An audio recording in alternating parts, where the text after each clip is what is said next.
Hoje eu vou falar dos sintomas da epilepsia.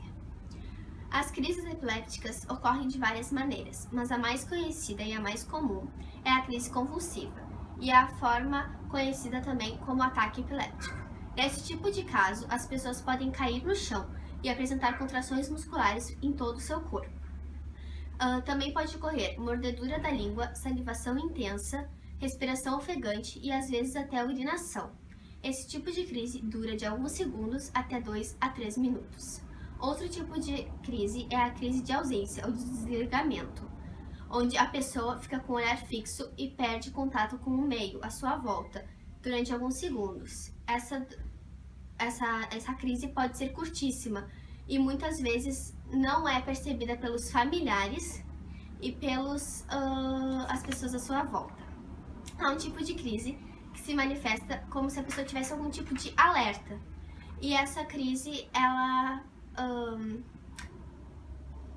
como eu posso dizer? A pessoa não tem controle dos seus atos, fazendo movimentos involuntários. E essa pessoa pode ter uma mastigação, pode ter falas incompreendíveis, e andar em direções indefinidas. Em geral, a pessoa não se recorda do que aconteceu nesse tipo de ataque, de crise. E essa crise é chamada de crise parcial complexa. Existem outros tipos de crise que podem provocar quedas ao solo, sem nenhum movimento e nenhuma contração, ou então ter movimentos involuntários e percepção visuais e auditivas estranhas, no caso, alucinações. E ainda ter alterações transitórias da memória, isso é, ter um cronograma histórico na memória diferente do que realmente aconteceu. Bom, hoje nós vamos falar das causas da epilepsia. Em quem ela ocorre? À medida que a idade avança, tornam-se mais comuns ataques epiléticos, mas mais comumente por fatores externos, e muitas vezes a causa é desconhecida, mas pode ter origem de ferimentos sofridos na cabeça, recentemente ou não. Abusos de álcool e drogas, tumores e outras doenças neurológicas, pessoas que sofreram traumas na hora do parto, como a falta de oxigênio durante o parto ou lesão no cérebro do bebê, e também há predisposição genética. Pessoas que sofreram lesão no cérebro decorrente de uma forte pancada na cabeça ou uma infecção como a meningite ou neurocisticercose também podem desenvolver ataques epiléticos. Muitas vezes não é possível conhecer as causas que deram origem à epilepsia. O que acontece? A epilepsia é uma disfunção do cérebro que cursa com descargas elétricas anormais e excessivas, que interrompem temporariamente sua função habitual e produzem manifestações involuntárias no comportamento, no controle muscular, na consciência e ou na sensibilidade do indivíduo. Toda convulsão é uma crise epiléptica, mas além da convulsão, existem várias formas de crises epilépticas. Na convulsão, o paciente apresenta movimentos grosseiros de membros, desvios dos olhos, liberação de esfíncteres e perda de consciência. E um exemplo comum de crise epiléptica não convulsiva é a crise de ausência.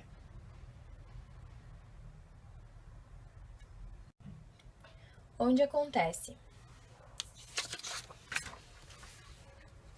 Segundo a Classificação Internacional das Crises Epiléticas de 1981, há 3 grupos de crises: as parciais ou focais, as generalizadas e as crises não classificáveis.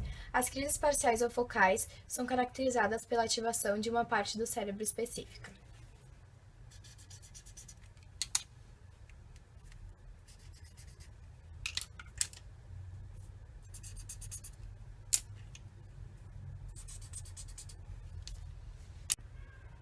Sendo subdivididas em crises parciais simples, quando há preservação da consciência, e crise parcial complexa, quando há comprometimento da mesma.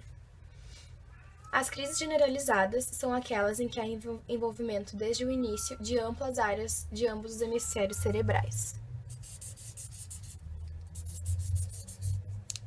São consideradas não classificáveis as crises que não se enquadram nos 2 subtipos acima. Agora, quando uma pessoa que tem epilepsia pode vir a ter uma crise epilética, existe algum fator que determine quando isso acontece? Existem os chamados fatores desencadeantes, pois há pacientes que continuam tendo crises mesmo com o uso correto dos medicamentos antiepiléticos.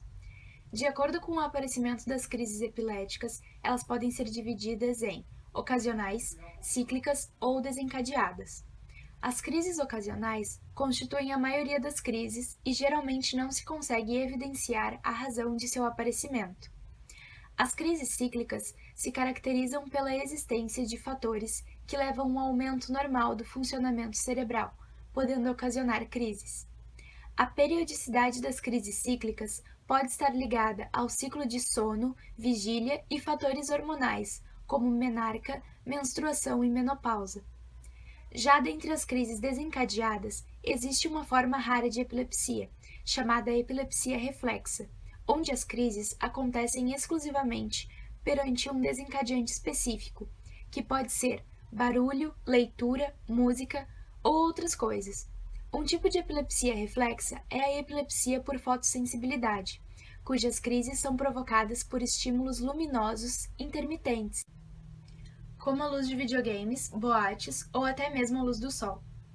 Os fatores ou eventos que levam às crises podem ser específicos ou não específicos.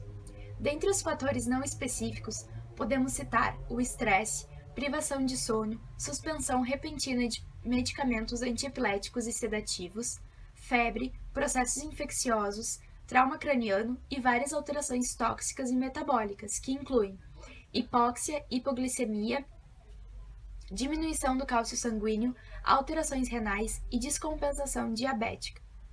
Dentre os eventos específicos, podemos citar o estímulo luminoso da epilepsia por fotossensibilidade. Cerca de 3% de todos os pacientes são fotossensíveis. Nesses casos, geralmente não há necessidade de tratamento medicamentoso, apenas devem ser seguidas recomendações, evitando exposição à luz excessiva. Um fator ainda não comprovado pela literatura, mas que já está em evidência e é pesquisado pela comunidade científica, é o consumo exacerbado de cafeína. Aquela xícara de café, um copo de refrigerante gelado, chá mate e até mesmo chocolate. Além de serem o vício de muita gente, o que estas substâncias têm em comum é a cafeína. É justamente este composto que pode interferir na atividade cerebral e, no caso de epiléticos, provocar uma crise. Durante todo o dia, nossos 86 bilhões de neurônios estão trocando informações por sinapses. Como subproduto dessa atividade é produzida a adenosina, que no cérebro é um neurotransmissor inibitório, atuando como um calmante do sistema nervoso. Em circunstâncias normais, a adenosina promove o sono e suprime o despertar, portanto, ela está longe de ser apenas um subproduto.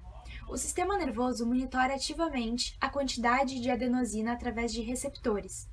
Lembra da parte que eu falei da adenosina e do sono? Então, normalmente quando o nível de adenosina chega a um certo ponto no cérebro e na medula espinhal, o corpo vai começar a sugerir que você durma. E é aí que entra a cafeína. Ela funciona como um excelente imitador da adenosina. A cafeína vai direto para os receptores de adenosina, e devido às similaridades entre estas duas moléculas, os receptores aceitam a cafeína como adenosina de verdade.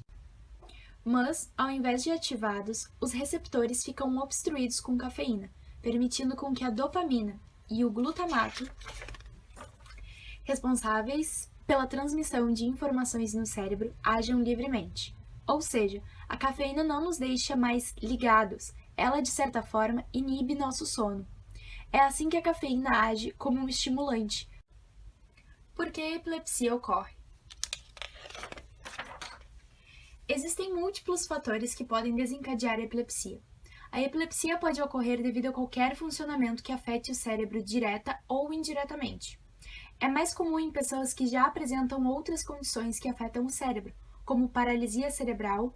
25 a 30% das crianças com paralisia cerebral são epiléticas. Dificuldades de aprendizado. Mais de 50% das crianças com sérias dificuldades de aprendizado têm epilepsia. E problemas comportamentais, incluindo o autismo. Cerca de 30% das crianças autistas são epiléticas. Todas essas condições têm causas diferentes, mas a ligação comum entre elas é a anormalidade cerebral. Infelizmente, a epilepsia que ocorre associada a qualquer destas condições clínicas tem a probabilidade de ser mais severa e mais difícil de controlar com medicamentos antiepiléticos. Em cerca de 50% dos casos, a causa da epilepsia é desconhecida, pois quando não são sintomas de outras doenças, não possuem procedência clara. Dessa forma, muitos tipos de epilepsia são descritos como idiopáticos. Idios, em grego, significa próprio, e patos, também do grego, significa sofrimento. Ou seja, idiopático quer dizer sem causa conhecida.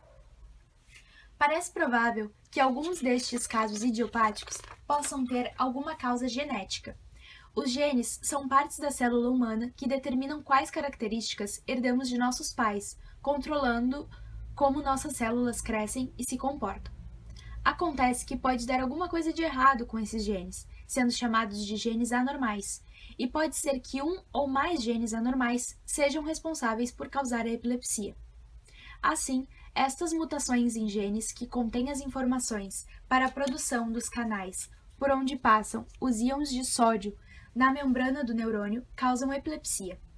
É importante salientar que um ou ambos progenitores podem carregar genes anormais sem que eles próprios sejam epiléticos.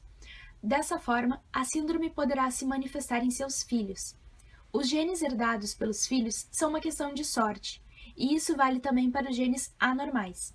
Diversas pesquisas estão sendo realizadas nessa área para compreender melhor esta doença. O que já se sabe sobre a hereditariedade com relação à epilepsia é que ela desempenha seu papel na chamada epilepsia generalizada primária.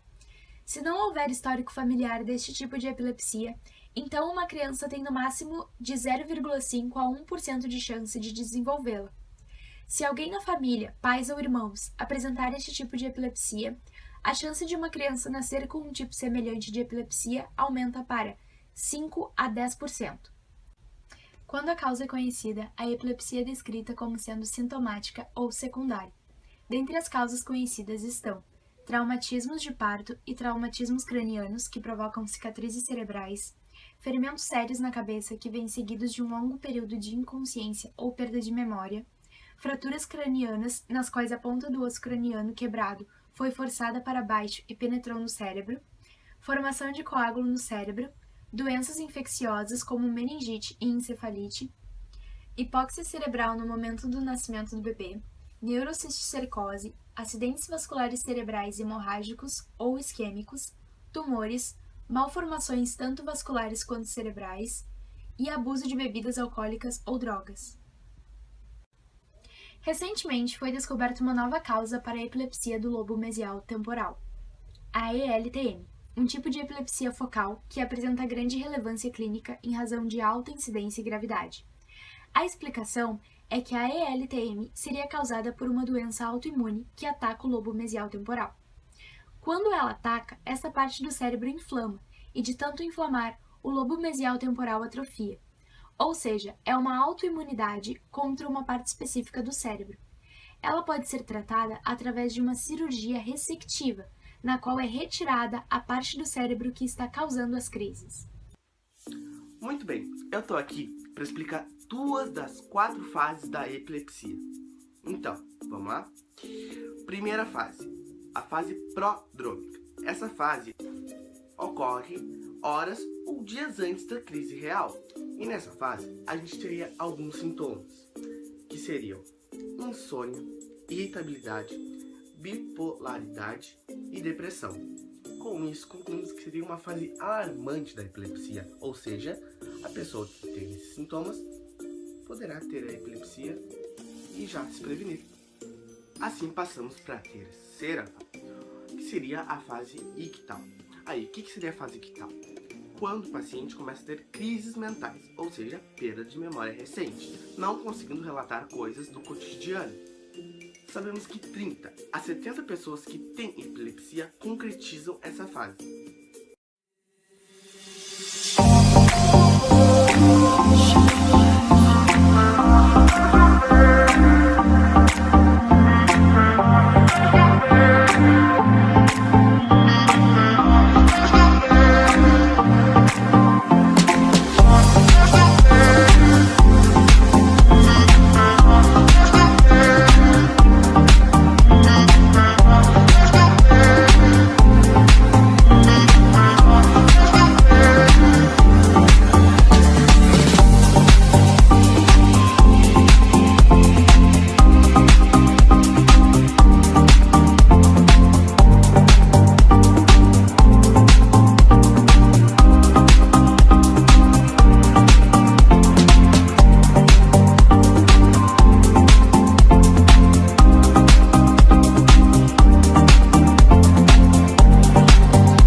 cold bones. Yeah, that's my love. She hides away like a ghost. Ooh, does she know that we bleed the same? Ooh, don't wanna cry, but I'll break that way. O canabidiol é uma substância encontrada no caule da folha da cannabis sativa. Nós temos mais do que um tipo de cannabis. Existem cannabis que têm concentrações maiores de canabidiol, outras que têm concentrações menores, mas de uma forma geral, a cannabis ela tem mais de 400 produtos. Desses 400 produtos, nós temos 80 canabinoides. Desses 80 canabinoides, um deles é o canabidiol, que é o princípio ativo que vem sendo estudado mais na ciência no mundo todo a respeito de uso para alguns tratamentos. Existem muitas evidências para a epilepsia com boas respostas. Recentemente gerou uma política grande dentro do nosso país a respeito do uso do canabinoide ou do canabidiol, propriamente dito, em epilepsias de criança, mas também pode ser usado para as outras doenças. Existe toda uma história do uso do canabidiol para a epilepsia. Na década de 80, o primeiro pesquisador foi brasileiro, que fez um estudo pequeno, né, e mostrou resposta, mas se deixou de lado o canabidiol porque surgiram outros medicamentos, como carbamazepina e ácido valproico, que tiveram maior destaque no meio da epilepsia. Em 2013, a rede americana CNN exibiu uma reportagem sobre a história de Charlotte Fig, portadora de síndrome de Dravet, uma forma rara e grave de epilepsia. Aos 5 anos, ela sofria 300 convulsões por semana, que afetavam sua fala e coordenação motora. Sua família, então, decidiu tratá-la com extrato de um tipo de cannabis, rico em canabidiol. Após o uso do composto, Charlotte voltou a andar, falar e suas convulsões diminuíram. Você sabe como agir se alguma pessoa sofre uma convulsão do seu lado? Na tentativa de ajudar, muitas pessoas cometem erros que podem piorar o quadro. Portanto, hoje vamos acompanhar uma simulação e aprender com as dicas. Antes de tudo, coloque a pessoa no chão, deitada de lado. O importante é que a cabeça esteja voltada para o lado, evitando que ela se sufoque com a própria saliva.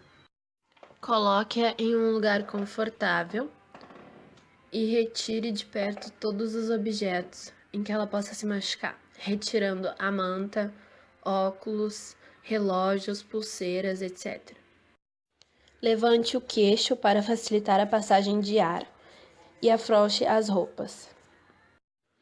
Nunca segure a pessoa, deixe-a debater-se. Não dê tapas, não jogue água sobre ela, nem dê água para ela. Não interfira no ataque e não tente introduzir nada entre os dentes da vítima. Isso poderá causar lesões e não vai impedir dela morder a língua. E não deixe a pessoa sozinha até ela se recuperar completamente. Existem também convulsão em cães, que é um acontecimento bastante assustador para quem tem um animal em casa e, infelizmente, é uma complicação comum no mundo canino. Os ataques epiléticos, involuntários e corroentes podem ser com a perda ou não da consciência do animal, mas normalmente ocorre com a perda, que ele fica sem o movimento das pernas também, que as pernas ficam duras, e se ele levantar, provavelmente ele vai bater a cabeça em algum lugar ou em alguma parede, provavelmente. Então não deixe o animal sozinho, assim como não pode deixar uma pessoa quando ela está tendo o seu ataque. Esse é o Bob, ele tem 5 anos, diagnosticado com epilepsia aos 3 anos de idade, chegou a se jogar de uma laje e toma medicamento tarja preta 2 vezes ao dia. Existe um vídeo muito famoso no Facebook, que é do cachorro Chico, de 20 anos, e o dono dele grava uma das 3 crises convulsivas que ele tem no mesmo dia. Ele vai cair no chão, assim como uma pessoa normal, e A cabeça dele tem que estar erguida para ele não se sufocar também. Os cachorros vão ter os tremores nas pernas, a urinação e as fezes são feitas em si mesmo, porque eles não têm mais a consciência. E é importante colocá-los em um lugar com pouca luz, tendo paciência até que o cão recobre seu estado normal.